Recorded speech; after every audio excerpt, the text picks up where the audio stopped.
In the Warsh Quran, which is recited in Morocco, Tunisia, and the rest of the world, the second most popular Quran recitation in the world, you have the Taqleel at the end of some particular surahs, and the verses at the end, you recite them all with Taqleel, and that's in Surah Taha, Surah Al-Najm, Surah Al-Ma'arij, Surah Al-Qiyamah, Surah Al-Naziyat, Surah Al-Abasa, Surah Al-A'la, Surah Al-Shams. There's different opinions. Some they say it's included, some not. Surah Al-Layl, Surah Al-Duha, Surah Al-Alaq. Those 11 surahs. And what happens with all these surahs at the end, you recite it with the taqleel that is going between the fatha and the kasra, but only 25% down. Not half and half, not half fatha and kasra, but halfway between the half, so 25% down.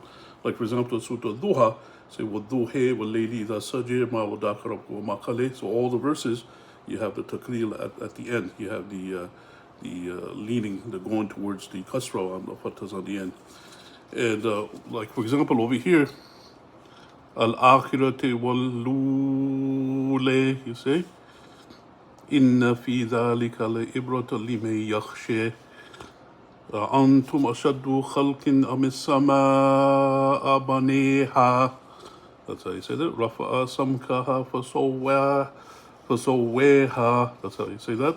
So these ayahs here, you see over here, all the verses, Surah Naziyat, most of them anyway, what you do is you have taqleel on the end.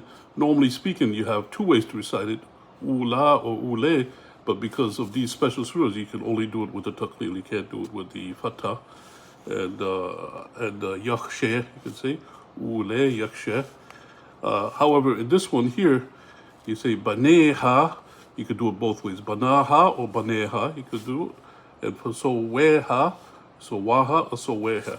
And likewise, Surah Shams, or Shamsi waduheha, or Shamsi waduhaha. Those are allowed. And that's the case for these 11 surahs. At the end of these surahs, as a special rule, you recite it with the taqleel on all the verses of these surahs at the end of them, of these 11 surahs. And except for if you have a ha on the end, then what happens is you have both ways. You can do it both with the taqleel and with the fatah. This is the rules for the Warsh. Nafia, which is the second. This is not the Hafs recitation. Keep in mind, this is not the normal recitation. This is the one where you do the Warsh, which is the second most popular one. And Allah knows best, and may peace and blessings be upon Prophet Muhammad sallallahu alaihi wasallam.